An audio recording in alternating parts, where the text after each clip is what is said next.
자, 한일 정상회담이 12년 만에 서울에서 열립니다. 양국 정상의 셔틀 외교도 복원됐는데요. 하지만 한일 회담에 대한 기대와 성과를 놓고 여야의 공방은 계속되고 있습니다. 네, 정치권 소식 두 분과 함께 짚어봅니다. 네. 이상곤 전 청와대 행정관, 윤재관 전 청와대 국정홍보 비서관 두 분 모셨습니다. 어서 두 분 오십시오. 어서 오십시오. 안녕하세요. 안녕하세요. 예. 자, 잠시 후에 한국 땅을 밟게 될 기시다 후미오 총리와 관련된 얘기 좀 먼저 해보겠습니다. 자, 잠시 후에 방한할 예정인데요. 저희가 또 라이브 연결도 해드릴 텐데, 자, 이번 방안은 보니까 12년 만에 한일 양국 셔틀 외교의 복원 등 여러 의미가 좀 담겨 있는데, 먼저 두 분이 보시는 이번 기시다 후미오 총리의 방안이 갖는 의미부터 좀 먼저 들어보겠습니다. 들어볼까요? 저는 이번 그 기시다 총리 방안이 이제 그동안 윤석열 대통령이 들어와서 했던 한반도 동맹 외교에 나름대로 이 한일 관계 정상화 그 본궤도에 올랐다, 저는 이렇게 생각을 합니다. 예. 지난 3월 달 윤석열 대통령 같은 경우 온갖 반대에도 무릅쓰고 이제 제3자 변제안 내놓고 일본을 또 먼저 가지 않았습니까? 예, 예. 그 이후에 또 반일 프레임이라든지 반일 공세라든지 이런 것 때문에 지지율 하락 뭐 그런 것도 겪고 그러면서 얼마나 그 곤욕을 많이 치렀습니까? 그런데도 꿋꿋하게 밀고 나갔고 예. 결국은 이번에 미국 국빈 방문도 성공리에 이루고 돌아왔습니다. 그러다 보니까 이제 기시다 총리도 원래는 올여름에 답방을 하기로 했던 것 같아요. 네. 올여름을 생각을 하고 있었는데 그걸 앞당겨서 오늘 이렇게 오는 거고 그런 걸 보면은 한미 관계든 한일 관계든 이렇게 한반도를 둘러싼 모든 부분들이 네. 우리 동맹 외교가 이제 거의 완성체로 이제 굴러가고 있다. 이런 생각이 들고요. 그리고 이제 이번에 그 기시다 총리가 오늘 들어오게 되면은 네. 기왕에 합의를 하고 정상화를 했던 그 지소미아 정상화 부분이라든지 화이트리스트 복원이라든지 이런 부분들에 대해서 이제 후속 조치들 이제 곧 될 것이고. 네. 그리고 이제 관심이 가는 건 아무래도 이제 과거사와 관련해서 기시다 총리가 과연 어떤 진전된 내용을 내놓을 거냐. 예. 그런 부분들이 이제 오늘 방한을 하게 되면 가장 관심사가 되지 않을까 이런 생각입니다. 네. 윤재관 부의장께서는 오늘 기시다 총리의 방안 어떤 의미로 좀 바라보셨습니까? 모두들 12년 만에 있을 셔틀 외교의 복원 여기에 집중을 하시는 것 같은데 저는 다른 질문을 좀 해보고 싶어요. 네. 12년 만에 셔틀 외교를 복원하는 목적이 무엇입니까? 지금처럼 국민들로부터 퍼주기 외교, 굴욕 외교 이런 얘기를 하면서 일본에게 대등한 외교 관계를 형성하지 못하고 있는 문제점을 계속 지적이 되고 있는 상태에서 예. 셔틀 외교가 도대체 무엇을 위한 외교이며 누구를 위한 셔틀 외교 복원입니까? 이런 질문을 꼭 좀 하고 싶고요. 오늘 윤석열 대통령이 기시다 총리와의 회담을 통해서 그러한 국민들의 우려, 비판 이런 것들을 종식하는 계기가 됐으면 좋겠다 이렇게 생각합니다. 예, 그러면 말씀하시는 것처럼 실로 의미 있는 순간이 되려면 오늘 좀 어떤 이야기가 논의가 돼서 어떤 성과가 나와야 한다고 보시는 겁니까? 정부에서는 지금 안보 문제와 경제 협력 문제 이 두 가지를 집중적으로 얘기합니다마는 예. 한일 한일 관계가 미래지향적으로 가기 위해서는 기본적인 과거사 문제에 관련된 입장을 분명하게 하고 강제동원 문제에 대해서 강제성은 없었다라고 지난번 한일 정상회담 이후에 일본이 주장한 그러한 인식과 태도를 그대로 보인다면 한일 관계의 미래 발전의 기본 토대가 형성되기 어렵겠죠. 오늘 현충원 참배가 있습니다마는 거기에는 우리의 독립주사도 묻혀 계시지 않겠습니까? 예. 과거사 문제에 관련돼서 보다 전향적인 얘기를 발언이 있기를 바라고요. 예. 두 번째로는 지금 양국 간의 가장 큰 현안 문제인 후쿠시마 오염수 방출 문제에 관련돼서 우리나라 국민께서 납득할 수 있는 조치를 분명히 해야 됩니다. 과거 문재인 정부에서도 계속 요구해 왔던 여러 가지 추가 자료 요구의 문제라든가 해양 방류를 전제로 해서 계속 일방적으로 밀어붙이는 일본의 자세에 전향적인 이 태도 변화가 분명히 있어야 된다고 생각합니다. 예. 예. 그러면 사실은 출국 직전에 기시다 총리도 윤석열 대통령과 솔직한 의견 나누겠다. 그리고 이런 네. 흐름을 한층 더 발전시켜 나가겠다. 이렇게 밝히긴 했거든요. 이제 좀 앞서서 말씀해 주신 것처럼 오늘 좀 더 깊이 있는 이야기 나올 수 있겠습니까? 아무래도 이제 그 이후에 지난 그 3월 16일 한일 정상회담, 도쿄에서 있었던 한일 정상회담 이후에 예. 일본의 후속 조치들이 미흡하다고 해서 윤석열 대통령이 지속적으로 곤욕을 치르지 않고 있었습니까? 그런 부분들이 이제 차근차근 그 오늘 셔틀 외교 복원이 되는 이 전 단계로 해서 예. 차근차근 하나씩 이제 해소가 되고 있던 부분들이 그 중에 하나가 이제 화이트리스트 완전 복원을 한다든지 이런 부분이잖아요. 네. 예. 지난 3월 16일 한일 정상회담에서는 반도체 3법 같은 경우는 그렇게 해서 이제 복원을 했다고 하더라도 화이트리스트 관련해 가지고는 안 하는 바람에 야당에서도 엄청나게 공격을 했었거든요. 그런 부분들이 이제 됐기 때문에 그 부분에 대한 후속 조치들이 이제 있어야 될 것 같고, 그리고 이제 후쿠시마 오염수 관련해 가지고는 지금 한일 양국이 공동 검증을 하겠다고 지금 합의를 했어요. 네. 그 관련 담당 국장이 이제 사전에 의제 조율을 위해서 4일, 3일 뭐 이렇게 왔었는데 와가지고 우리 그 안보실장하고 이제 협의를 한 과정에서 이제 나온 합의안이 공동 검증을 하겠다.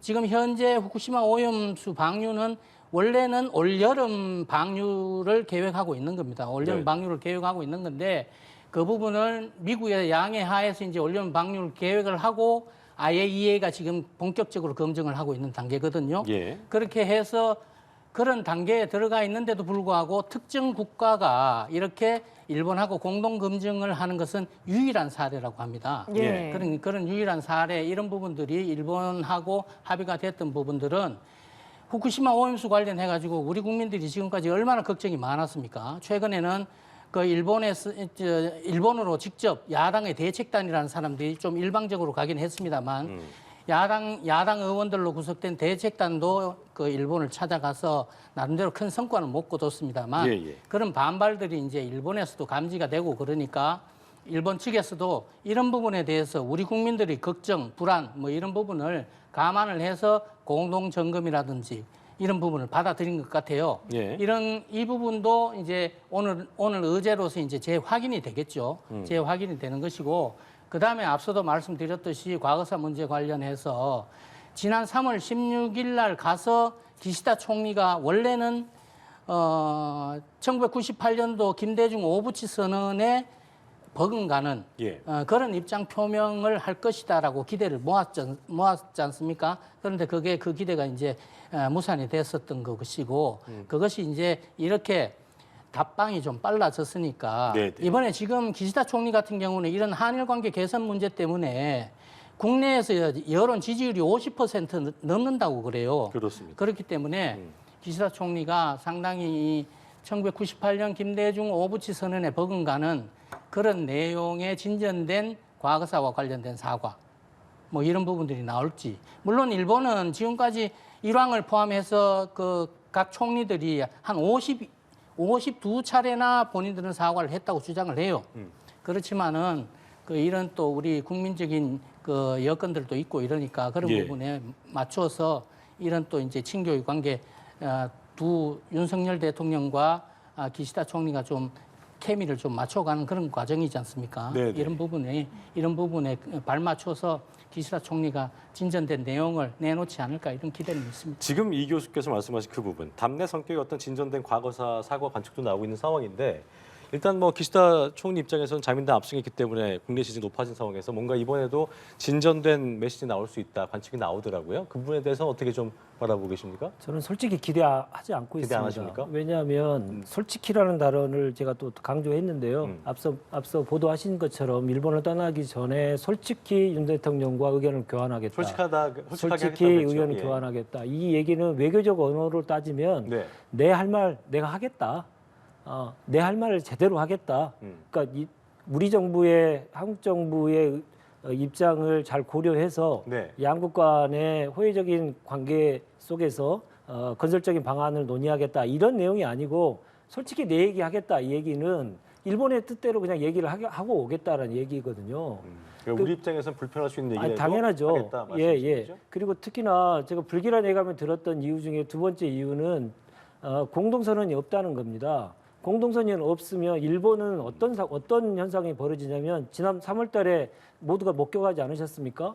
정상회담이 끝난 다음에 일본 언론을 통해서 일본의 국익을 증진시키고 대한민국의 국익을 깎아내리는 이러한 내용들의 보도들을 계속 흘려줘 가지고 양국 간의 관계를 오히려 호의적인 관계가 아니고 더 안 좋은 관계로 이끌어버리는 그런 국내 정치에 10분 활용하는 정치를 많이 보여주었습니다. 이런 문제들이 이번 공동선언이 없는 것 때문에 한 번 더 벌어지지 않을까라는 강한 우려를 좀 가지고 있습니다. 그래서 이 문제, 그 후쿠시마 오염수와 관련돼가 방출 문제와 관련돼서도 뭐 공동검증단 뭐 구성하겠다 이런 얘기를 한다면 그게 하나의 일반적 전진된 이 입장이라고 볼 수도 있습니다만은 구체성에서 상당한 그 문제가 노정될 가능성도 있거든요.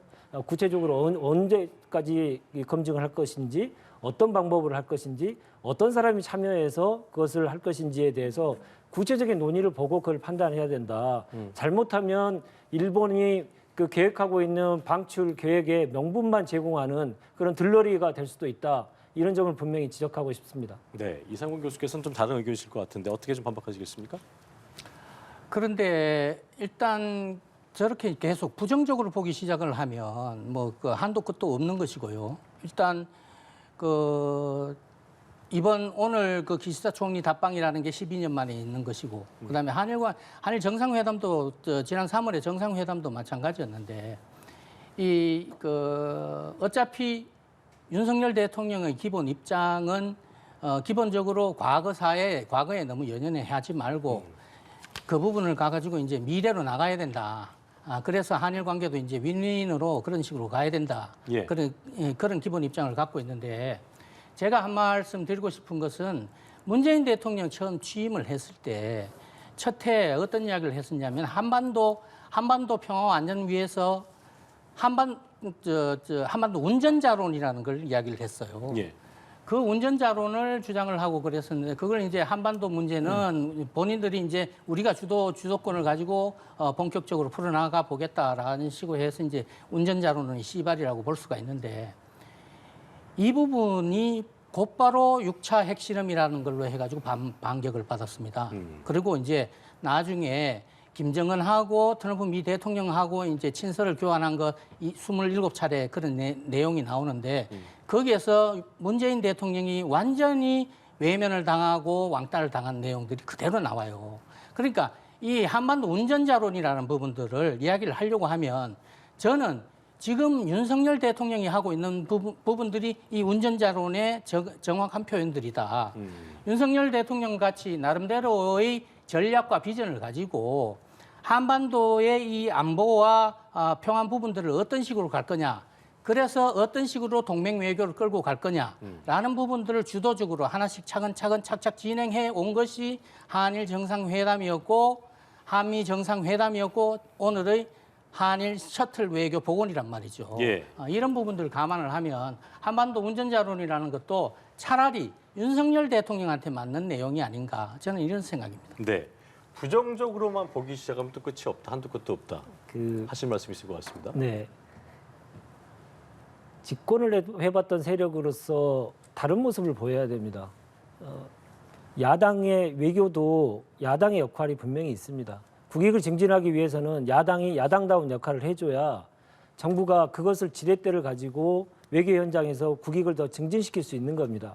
그러나 그러한 야당의 의견 그리고 비판 이런 것들을 지렛대로 삼지 못하고 모든 것을 다 잘못된 비판인 것처럼 잘못된 것처럼 그렇게 치부해버리고 그러니 지금 대한민국 외교가 이 모양 이 꼴이 된 거 아니겠습니까?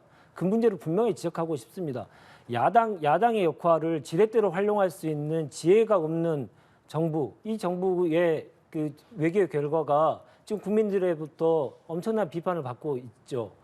전략과 여러 가지 얘기가 있다라고 얘기하시는데 대한민국 국민들은 계속 묻고 있습니다. 누구를 위한 외교인지, 대한민국을 위한 외교인지, 미국과 일본을 위한 외교인지 계속 묻고 있지 않습니까? 그러한 문제에 대해서 화답할 생각은 하지 않으시고 야당의 문제의 제기, 국민의 비판에 대해서 무조건적인 색깔론적인 이 비판을 하시는 것에 대해서는 매우 유감스럽다 이런 말씀을 꼭 좀 드리고 싶습니다. 예. 그리고 문재인 정부 얘기를 계속적으로 어떤 계기 때마다 계속 하시는데 이제 1년이 돼갑니다. 1년이 지금 다 넘어가는 시점에서 전임 정부 탓만 계속 얘기하시는 것은 너무나 자신 없어 보이고요. 그런 그 대표자에게 국민의 주권을 다 위임했다. 국민의 국민들이 그분들에게 일을 해달라고 맡겼다는 것 그 자체가 매우 지금 의아스럽고 그럼 좀 자신 있게 좀 하시면 안 되겠습니까? 이 문제에 대해서 제가 구체적으로 반박을 하고 싶습니다만은 자제하겠습니다. 너무 자신 없는 모습을 보이는 것 그 자체가 대한민국의 국격을 떨어뜨리고 있는 것이라는 거 분명히 좀 인지하셨으면 좋겠습니다. 예. 지금 두 분 사이에서도 온도차가 있는 것처럼 당장 이제 한미 정상회담, 한일 정상회담 그리고 오늘 예정된 회담까지 여러 이제 외교 현안에 있어서 여야 평가도 좀 엇갈리고 있습니다. 이제 민주당이 비판의 목소리를 내면 국민의힘은 또 맹목적인 반대하지 말아라 이런 모습 보이고 있는데 이런 일련의 상황들 좀 어떻게 바라보고 계신지요? 이 야당의 비판이 지금 너무 과도하다고 저는 생각이 드는 게 물론 이제 지금 우리가 처한 이런 진영 정치, 과도한 진영 정치의 한계 뭐 이런 것 때문에 저는 이런 일이 벌어지고 있다고 생각을 하는데 지금 제가 앞서도 말씀드렸듯이 나름대로 이 윤석열 대통령 같은 경우는 문재인 대통령은 문재인 대통령대로의 나름대로 철학과 신념을 가지고 한반도 문제를 풀어나가려고 했었는데 그 부분들이 북한과 중국에 의해서도 받아들여지지 않고 그다음에 미국에 의해서도 받아들여지지 않고 아까 제가 말씀드렸던 한반도 운전자론이든 아니면 종전선언을 추진했던 부분이든 이런 부분들이 다 받아들여지지 않아서 결국은 문재인 대통령은 이렇게 마지막까지도 연연을 하다가 이제 일단 임기를 마치고 이제 물러났던 사람이고 그 이후에 윤석열 대통령은 윤석열 대통령대로의 전략을 가지고 지금 한반도 평화, 한반도 안전, 북핵 위기 이 부분들을 뚫고 나가려고 하는 동맹 외교를 풀어나가고 있단 말이죠. 이렇게 윤석열 대통령은 대선을 통해서 뽑힌 대통령이 본인의 의지와 철학을 가지고 풀어나가고 있는 이 와중에 야당이라는 사람들은 외국 순방을 나가기도 전부터 저주를 퍼붓고 험담을 하고 비난을 합니다. 그리고 또 돌아와도 또 빈손이다, 빈수레다, 뭐 굴욕 외교다, 심지어는 듣도 보도 못한 호갱이라는 소리까지, 물론 그게 이제 호구라는 소리겠죠. 그런 이야기까지 하면서 비판을 하고 이러는 거는 야당이 좀 전에 우리 윤 교수께서 그런 말씀을 하셨습니다만 대안 있는 비판들을 해줘야 여당이든 아니면 대통령이든 힘을 내가지고 순방 외교도 하고 나름대로 동맹 외교도 이끌어가지 않겠습니까? 야당이 뒤에서 자꾸 저렇게 발목을 잡고 뒷다리를 잡는 식으로 해버리면 대통령도 나가가지고 본격적으로 할 때 큰 힘을 받겠습니까? 그런 부분들을 생각을 하고 이 순방 외교나 동맹 외교라고 생각하는 거는 진영의 대표로 대통령이 나가서 외교를 하는 게 아니지 않습니까? 국익을 가지고 국가의 대표로 국가의 수반으로 해서 나가는 거면 야당도 비판을 할 때는 비판을 하되 따끔하게 비판을 하고 그리고 또 나름대로 성과를 갖고 왔을 때는 성과에 대해서 평가도 하고 이렇게 해야 되는데 일관된 게 있습니다. 일관되게 윤석열 대통령을 비판하는데 발목 잡는 데만 혈안이 돼 있다. 이런 부분을 지적하고 싶다는 거죠. 알겠습니다. 예. 자, 오는 10일이요. 윤석열 대통령의 취임 1주년인데 외교 관련된 내용을 포함해서 뭐 국정 운영 전반에 이르기까지 이제 조금 전에 여야 평가가 다르다라는 이야기했습니다만 여러 가지 부분에서 지금 좀 온도차가 있습니다. 어떤 말씀하시겠습니까? 그 순방 전부터 야당의 그 집중적인 비판이 많이 있었다 이런 지적을 하시는데요. 그 자업자득 아닙니까? 그걸 불러일으킨 사람이 누굽니까? 순방 전부터 특정 언론을 비행기 전용기에 태우지 않겠다부터 시작을 해서 여러 가지 해외 언론과의 인터뷰를 통해 가지고 대한민국을 동북아의 화약고로 만드는 형태로 주변 국가들을 자극하는 발언들을 계속하고요. 그리고 일본을 방문하기 전에는 제3자 변제라고 하는 듣도 보도 못하는 해법이라고 해서 내놓아 가지고 국내에 많은 비판에 직면하고 그다음에 한 정상회담에 가지 않으셨습니까? 이렇게 가기 전부터 국내의 국력을 결집하기 위한 노력은 하지 않고 국내에서 분명히 비판할 수밖에 없는 그리고 모든 문제에 대해서 국민들의 큰 기대에 부응하지 못하는 역작용을 할 수밖에 없는 반대 방향의 내용들을 가지고 정상회담에 시작을 하니 국민들은 비판할 수밖에 없고 야당은 그거에 대해서 문제제기하지 않을 수밖에 없지 않겠습니까? 그런 자업자들을 가지고 그걸 가지고 남 탓을 계속 하는데 아까도 말씀드렸잖아요. 좀 자신감을 좀 가지시란 말입니다. 집권을 했으면 자신감 있게 하지 왜 계속 남 탓만 하십니까? 그게 제일 답답한 문제가 아닌가 싶고요. 아까 말씀하셨던 평화와 대결 뭐 이런 문제를 얘기하셨고 동맹외교 얘기하셨는데요. 대한민국은 그동안 쭉 균형외교를 추구해 왔습니다. 그 이유는 여러 가지 경제 문제도 그렇고 안보 문제도 그렇고 어느 한 곳에 치중해서 밀착의 외교를 하게 되면 국익을 훼손하기 때문에 그러한 외교 노선을 계속 견제해 왔습니다. 근데 지금은 대전환을 이루어버렸지 않습니까? 제가 좋은 말로 대전환이라고 표현해 드렸습니다. 잘못된 길로 가고 있습니다. 균형 외교가 파탄 나고 일방 외교로 계속 가고 있는 건데 이거에 대해서 우려하는 국민들의 목소리를 왜 듣지 않으십니까? 그거에 대해서 무조건 비판한다고 저렇게 계속 강변을 하시기 때문에 국민들은 국익을 위해서라도 더 얘기하실 수밖에 없는 문제고 야당의 역할을 분명히 더 할 수밖에 없다 이렇게 말씀드립니다. 예, 첨언하실 부분이 있을까요, 이 교수님? 아니요, 제가 그러니까 좀 전에 제가 말씀드린 부분들을 그 남 탓을 한다라든지 뭐 이런 부분들을 정부라든지 아니면 대통령의 입장이라든지 이런 부분이 아니라 저는 정치 평론가의 입장에서 저는 또 나름대로 야당에 대해서 좀 비판적인 그런 입장에서 제가 말씀을 드렸다 이런 내용이지 제가 말씀드린 내용을 가지고 우리 정부가 어떻다든지 아니면 대통령이 어떻다든지 그렇게는 말씀하실 필요가 없다. 저는 이 말씀 네, 이 드리고 싶습니다. 교수님 개인의 의견이었다는 점을 제가 네, 밝혀드리겠고요. 죄송합니다. 어쨌든 딱 한 가지만 네네. 말씀드리면 예. 외교에 있어서 여러 가지 방법이 있겠지만 지금은 대결밖에 보이지 않고 평화라는 모습을 같이 좀 보고 싶다라는 국민들의 의견이 분명히 있다는 걸 예, 얘기 예. 드리고 싶습니다. 알겠습니다.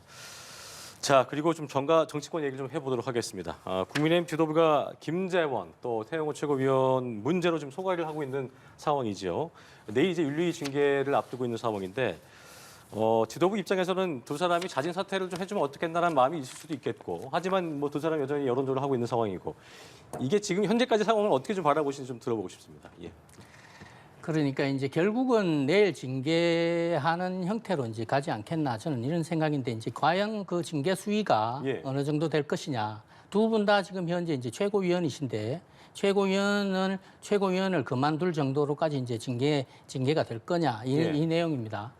김재원 최고위원 같은 경우는 이제 뭐 5.18 그 헌법 정신에 수록을 하느니 마느니에 대한 부분 본인의 나름대로 철학이고 소신이고 그런 부분들 이야기한 것까지는 뭐 좋다 이거죠. 뭐 어차피 보수 정치인이고 우익에 속하는 정치인이다라고 했을 때 예. 본인이 그런 철학을 이야기를 해가지고 한 것까지는 좋은데 그 이후의 부분에서 지금 징계를 좀 철회해달라고 하는 서명을 한 2만 명 정도를 당에다 냈다고 그래요. 예. 냈는데 그중 절반 가까이가 비당원이라고 합니다. 그런 부분들이 이제 당에서도 흘러나오고 이러는 걸 보면 김재원 최고위원은 본인이 이제 징계를 면해 나가는 그런 과정에서 그 소명을 하고 뭐 이런 과정에서 이제 좀 꼼수가 이렇게 드러나다 보니까 이제 저는 징계는 불가피하지 않겠나 제 개인적인 생각은 그렇습니다. 네. 예. 그렇고 태영호 의원 같은 경우는 태영호 의원의 발언에 대한 문제들은 네. 또 본인 스스로도 이제 윤리위에다가 징계를 청했지만 그런 부분들은 역사관하고도 또 관련된 부분이니까 그건 제 개인적으로는 좀 논란이 있다. 그래서 그런 부분을 가지고 징계를 한다든지 이런 것은 좀 문제가 있다. 그렇지만 개인적으로 이제 녹취록 부분이 나와가지고 언론에서 나왔다든지 예. 그 이후에 뭐 그 후원금 쪼개기 후원금이라든지 이런 부분들이 나와가지고 그것도 이제 병합해서 심사를 한다고 해요. 예. 그런데 이제 녹취록이죠. 예? 예, 녹취 관련해서 녹취 관련된 부분, 예를 들어서 뭐 그 대통령실이 공천 관련해서 개입을 했다든지 이런 의혹까지도 이제 그 MBC에서 이제 주장을 하고 그랬었는데 그렇지만 그런 부분들은 제가 볼 때는 의원실 내부의 문제가 좀 있는 것 같아요. 북한 탈북 출신의 또 북한의 문화에 또 익숙해 있던 태영호 의원과 그다음 의원실 보좌진들의 간의 문제들이 좀 있어가지고 예. 불거지는 내용들이 있어서 태영호 의원이 지금 이제 수사당국에다가 수사도 의뢰를 해놓고 있는 이런 상황입니다. 예. 네. 이런 상황이라서 태영호 의원 관련된 징계 부분은 제 개인적인 생각입니다. 네, 네. 이 부분은 탈북민 출신으로 지금 현재 좀 고위직이 탈북을 해서 지금 현재 한국의 국회의원까지 올라와 있는데 북한에 대한 북한과 이 탈북민에 대한 메시지들이 과연 어떤 식으로 전달될 거냐 이런 부분들이 당에서 잘 감안해서 징계 수위를 결정을 해야 되는 것 아닌가 그런 부분들이 윤리위에서 좀 감안이 돼야 된다 저는 또 이제 그런 부분 가지고 고민을 할 거라고 봅니다. 내일 저도 내일 이제 두 최고위원의 징계가 어떤 식으로 나올지 관심 있게 지켜보고 있는 중입니다. 내일 딱 결론이 날까요? 징계 수에 대해서? 더 이상 끌면은 좀 저 당으로서도 뭐 별로 유익하지 못한 것 아니겠습니까? 예. 상대당 입장에서 일단 지금 이 교수님 말씀으로는 네. 징계 수위에 대한 부분이 가장 중요해 보인다 하셨는데 네. 어떻게 좀 현상을 바라보셨고 그 수위에 대한 부분은 어떻게 좀 보시는지 들어보겠습니다. 네, 너무 야박하게 얘기하고 싶지 않습니다만은 제가 계속 얘기 드렸던 거 이번 징계 수위의 기준은 이준석 전 대표에게 가해졌던 당원권 정지 1년 이것에 미치느냐 아니면 그 이상이냐 이게 징계 수위의 기준이 될 것이다라고 말씀을 계속 드렸습니다. 근데 징계의 형평성 문제도 그렇지만 지금 상황에서 내년 총선에 출마를 할 수 있느냐 못하느냐 이 문제가 제일 큰 문제 아니겠습니까? 태영호 의원의 그런 발언들도 대부분 내년 공천권과 관련된 문제이기 때문에 더욱더 그렇습니다.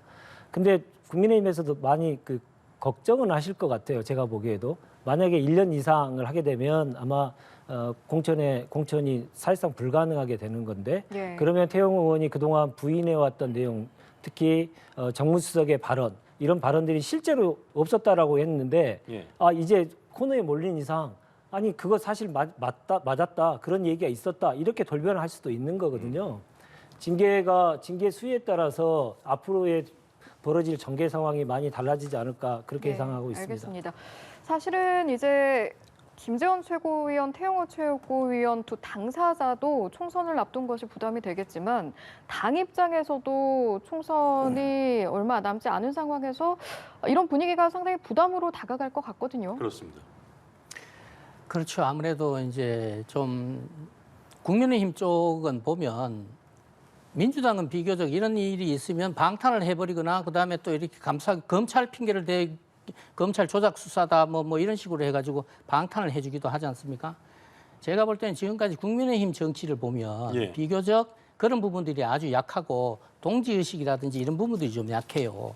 당에 조금 해가 된다라고 생각하면 곧바로 징계가 들어간다든지 하는 부분들이 기존에 이게 우리 이제 뭐 이런 역사가 정치적인 계보를 잇는 이 역사에서 이제 그런 성격들이 이제 기인하는 것 아닌가 이런 생각이 드는데 네.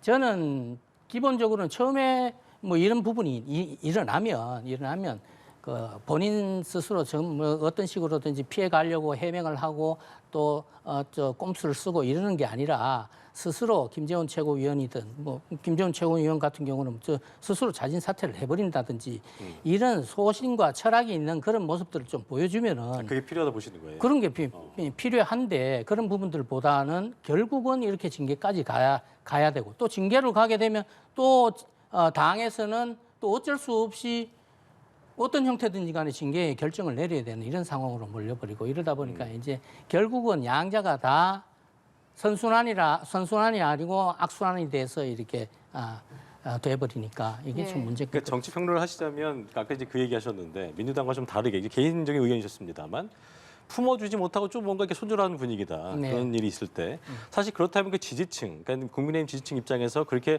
얘기하신 것처럼 품어주지 못하고 손절을 하는 분위기다. 이런 것들이 어떤 그 여론에 미칠 영향은 어떻게 좀 바라보고 계세요? 그런 부분요. 그 아무래도 이제 이게 이제 보통 정치를 하다 보면 자신의 지지층이 있고 고정 지지층이 있고 예.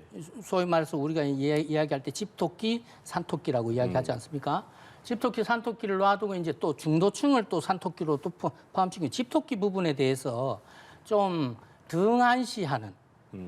그러니까 이 국민의힘 쪽 보수 계열 쪽의 정당들이 그런 부분들을 조금 등한시하는 그런 계열들이 있다, 그런 경향들이 있다. 이런 부분들 때문에 이런 이제 그 내부 징계 이런 부분들이 예.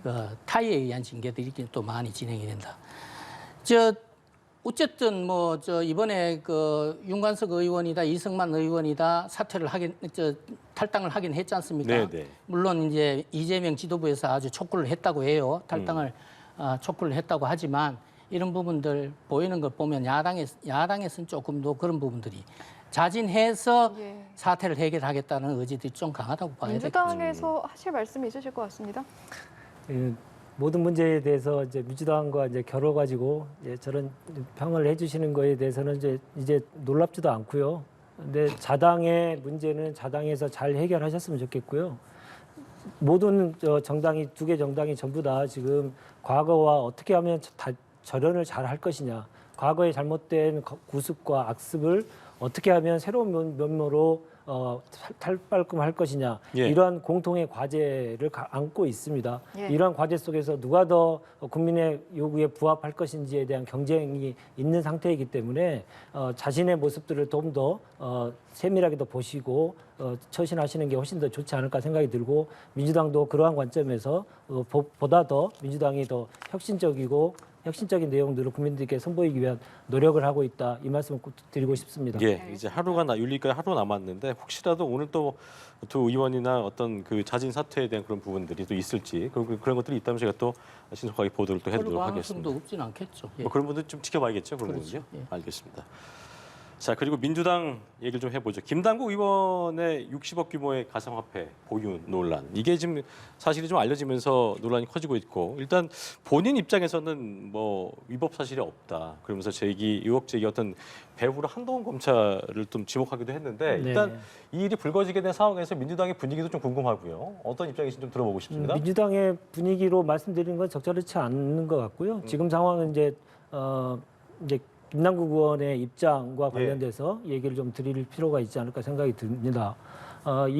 이 사건, 이 내용이 언론 보도를 통해서 처음 알려졌는데, 이러한 내용들이 언론의 취재 과정 속에서 알 수 있는 내용이기보다는 검찰의 피의사실 공표 비슷한 이렇게 검찰의 그 정보 올려주기의 방식이 아니었나라고 하는 의심을 충분히 가질 수 있습니다. 왜냐하면 개인정보 중에 가장 보안성이 강한 게 이제 금융정보인데, 금융정보와 그리고 여러 가지 다른 정보들이 함께 지금 보도가 되었기 때문에 이걸 알 수 있는 사람은 당연히 위치에 있는 사람은 뻔하고 검찰일 가능성이 높고 금융당국일 가능성이 높기 때문에, 그런 상황에서 왜 이것들이 언론을 통해서 알려졌는지에 대한 문제 제기는 당연히 할 수밖에 없는 것이고요.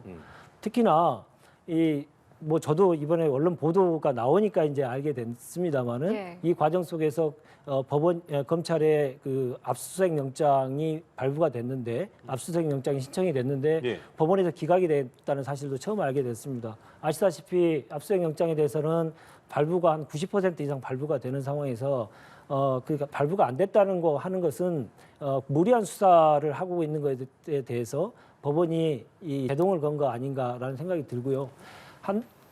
김남국 의원이 얘기한 대로 이게 불법성이 있는지 여부에 대해서 모든 걸 다 까놓고 얘기하자고 본인 스스로 얘기했기 때문에, 그런 과정들을 통해서 사실관계가 분명히 밝혀질 것이다, 그렇게 기대하고 있습니다. 예, 일단 뭐 허위 재산 신고 의혹도 그렇고 이해 충돌 논란 지속되는 상황인데, 본인 일단 위법 사실은 없다고 얘기했고, 이 사실이 불거진 거에 대해서 어떤 생각이 드셨는지부터 좀 들어보고 싶습니다. 아니, 그러니까 현재 상태에서 가상 자산에 대해 가지고 투자를 하고 이런 부분은 그 부분은 재산 신고 대상이 아니니까 그건 뭐 그렇게 위법 사실이 아니다. 현재 상태까지는 이제 그렇게 이야기를 할 수가 있는데, 그걸 가지고 한동훈 장관이 어떻게 또 검찰이 어떻게 기획을 했다, 이런 식으로 이제 이야기를 하는 부분들은, 한동훈 장관이나 어디 뭐 검찰이 기획사도 아니고 그런 식으로 자기네들 코인에다가 투자를 하라고 시킨 것도 아니지 않습니까? 그런데 이 부분을 가지고 좀 전에 우리 윤 교수도 그런 말씀을 하셨는데, 검찰이나 아니면 금융당국에서 어떤 거래 사실을 흘렸다든지, 아니면 뭐 그런 언론 쪽으로 해가지고 또 이제 나름대로 그렇게 엮어가기를 한다든지, 이런 식으로 이제 음모론적인 시각을 갖고 계신데, 그 부분들은 검찰이나 금융당국의 문제가 아닙니다. 왜 검찰이나 금융당국이 수사를 하고 금융당국이 이상 거래를 신고를 하느냐? 본인이 이상한 거래를 했기 때문에 그런 거예요. 본인이 작년에 그렇게 갖고 있다가 그런 이상 거래, 거액의 이상 거래를 했단 말이죠. 거액으로 코인에 투자한다든지 아니면 주식에 투자한다든지 거래를 하는 부분들을 정상적으로 한다면 금액의 단위는 크게 문제가 안 되는 거예요. 그게 이제 어떤 금액을 해서 저 코인을 내다 팔았는데 그 코인 가격이 급락을 한다든지 이런 뭔가 이상 기류가 금융당국에 의해서 당시 금융정보분석원 FIU에 의해서 파악이 됐단 말이죠. 그렇게 이상 기류가 파악이 됐기 때문에 검찰로 넘어갔단 말이에요. 본인이 이상한 거래를 했고 또 위법적인지는 나중에 밝혀져야 되겠지만 그 위법적인 거래 비슷한 걸 했기 때문에 그런 문제가 터졌다는 건 생각을 하지 않고 계속 남 탓을 하는 거예요. 우리 윤 교수가 계속 이야기하는 남 탓을 김남국은 오히려 한동훈과 검찰 탓을 하고 있지 않습니까? 본인이 그런 식으로 거액의 코인을 갖고 있으면서 정치인으로 국회의원으로서 이해 충돌 방지법에 위반될 거라는 걸 알면서도 본인의 코인에 돈을 세금을 안 내기 위해서 법을 만든다든지. 예. 그 전에 뭐 이재명 대표 같은 경우도 방산주에 투자를 해가지고 나중에 국회의원이 돼서 국방위원회 간다든지 이런 식으로 이해 충돌 부분들을 본인들 스스로 정치인이 그런 배밭에 가서 신발끈 매지 마라. 예. 그런 식으로 하듯이 이하 부정관 뭐 이런 이야기 하듯이 본인들 스스로 정치인의 자격을 까먹는 일을 해놓고는 지금 와서는 남 탓을 한다. 이런 부분들 때문에 제가 문제를 지적하고 싶습니다. 이게 이제 아까 처음에 제가 당 분위기 얘기하셨을 때 이건 당 분위기를 얘기할 분이 아니다 말씀하셨는데 그렇다면 앞으로 이제 어쨌든 민주당 소속의 의원의 일이기 때문에 네. 당 차원의 어떤 대응으로 좀 흘러갈 가능성은 어떻게 좀 바라볼 수 있을까요? 사실관계가 그러면요? 분명히 확인이 먼저 돼야 되지 않겠습니까? 네, 네. 아까 말씀하신 이상거래를 통해서 수사기관에 통보가 됐다. 그게 곧바로 불법은 아니거든요. 불법이 확인됐다는 건 아니지 않습니까? 그럼 불법성 여부에 대해서 분명하게 확인할 필요가 있다라는 생각이 들고요. 여러 가지 문제 구속영장에 대해서 법원이 기각한 문제에 대해서는 어느 누구도 얘기 아닙니다만 당사자가 알기 때문에 그런 문제가 되지 않겠습니까? 예. 위법성이 있었다면 이미 강제 수사를 시도를 했기 때문에 그것들이 계속 이어졌을 텐데 그게 좀 제동이 걸린 상태에서 이게 외부로 드러났기 때문에 그러한 문제를 제기하지 않을 수가 없었던 것이다라는 얘기를 꼭 좀 드리고 싶습니다. 네. 예. 김남국 의원은 한동훈 검찰의 작품이다. 정치 생명 걸겠다 했고 또 한동훈 장관 입장에선 근거 없이 국가기관 폄훼한 건 유감스럽다라고 밝혔 만큼 이게 앞으로 어떻게 사안이 흘러가게 될지 검찰 수사도 그렇고 그런 부분 좀 지켜보도록 하겠습니다. 사실은 그런데 이번 사안보다 계속해서 이제 민주당에서 논란이 됐던 네. 이야기는 돈봉투 의혹인데 그렇습니다. 네. 이게 이제 민주당에서 불법 정치자금 관련해서 근절 쇄신안을 좀 만들겠다 하고 네. 움직임에 나서고 있는 것으로 보이거든요. 네. 어떤 이야기들이 나오고 있습니까? 구체적인 내용들이 지금 논의가 되고 있기 때문에 말씀드리기가 좀 그럴 수 있습니다만은 지금 예. 그 돈봉투 사건이 벌어지게 된 가장 기본적인 이유 중에 하나가 이제 대의원 제도에 관련돼서 어떻게 수술을 할 것이냐 이런 문제들은 논의가 되고 있고요. 특히나 이제 정당의 구조가 옛날에는 이제 소수의 상대적으로 소수의 분들이 그 지도부를 뽑는 구조였다면 지금은 권리당원 숫자가 뭐 어마어마하게 늘어서 200만에 가까운 숫자가 있기 때문에 예. 과거 방식처럼 이렇게 돈을 쓰는 방식의 전당대회가 의미가 없게 돼가고 있거든요. 그러한 시대적 흐름에 맞춰서 돈 안 드는 전당대회를 어떻게 만들어낼 것이냐 이런 문제에 집중해서 지금 쇄신안이 논의가 되고 있다 이렇게 말씀드리겠습니다. 예. 예. 여론조사도 한다고 하고 또 난상토론도 해보겠다 이런 이야기 나오는 것 같은데 좀 방향을 어떻게 잡아가야 한다고 보시는지요? 그게 민주당 같은 경우는 이번에도 어떤 사람은 방탄을 해주지 않습니까? 그런데 돈봉투 사건이 나고 난 이후에는 줄기차게 계속 송영길 대표 조기 귀국을 하라고 해서 조기 귀국을 시켰죠. 그리고 또 이제 주변 사람들은 이제 결국은 탈당까지 시킵니다. 이러다 보니까 당이 지금 제가 볼 때는 민주당이 이재명 당으로 이렇게 변모를 하다 보니까 이런 일이 벌어지는 겁니다. 이런 일이 벌어지고 일관성이 없는 조치들이 계속 나오니까 이게 어떤 백약이 무효가 아닌가 저는 이런 생각이 드네요. 알겠습니다. 여기까지 정치권 소식 이상곤 전 청와대 행정관, 윤재관 전 청와대 국정홍보비서관과 이야기 나눠봤습니다. 오늘 말씀 고맙습니다. 고맙습니다. 수고하셨습니다.